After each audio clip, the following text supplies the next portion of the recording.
To tell you the truth, I don't really play that many games on my phone or tablet. There's not that much I want to play, and I don't really have the time, and it just drains your battery. I do install the odd game, mainly just to test out the hardware.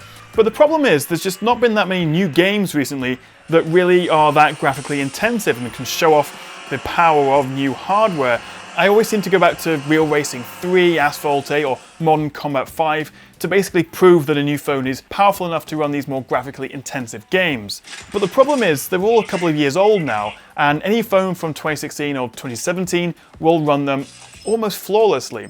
And that's why I'm quite excited about Grid Autosport, which, as you can see, I'm not doing very well out here.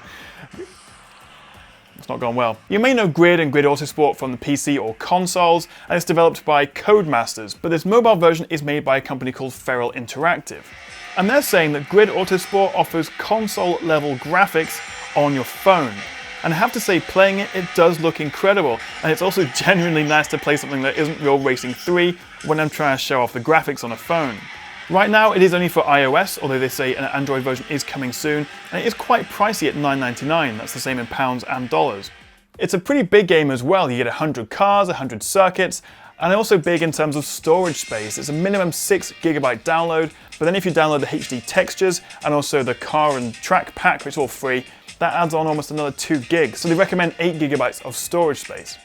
It's a lot of fun to play, and visually it looks fantastic. This is like PS3 quality graphics with a few extra, more modern effects. There's definitely a lack of anti-aliasing, and obviously it's not super high resolution, but overall it looks really nice. And it definitely takes advantage of the more recent hardware. I'm running it on the iPhone X here, which obviously will play anything on the iOS store right now, but you need an iPhone SE or iPhone 7 or newer running iOS 11 to play this game. So you do need one of the recent iPhones to play it, or of course any iPad Pro or iPad 2017 will play it comfortably.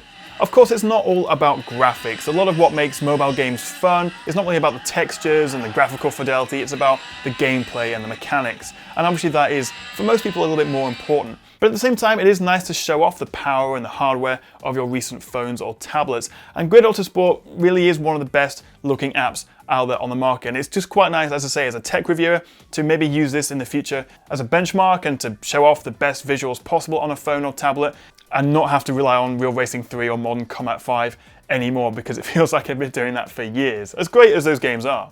So not everyone's going to love racing games, you may not be interested in it, but I just thought I'd share this little video because it's nice that every now and then we do get this really graphically impressive game come along to mobile platforms that pushes the boundaries a little bit, because otherwise we just get sort of 2D scrollers or Candy Crush Saga type games. And I really appreciate good looking games. I invest in quite a nice PC and the latest games console so I can get that best graphical experience. And if you're someone who has the latest phones and tech, then it's also nice to be able to show that off.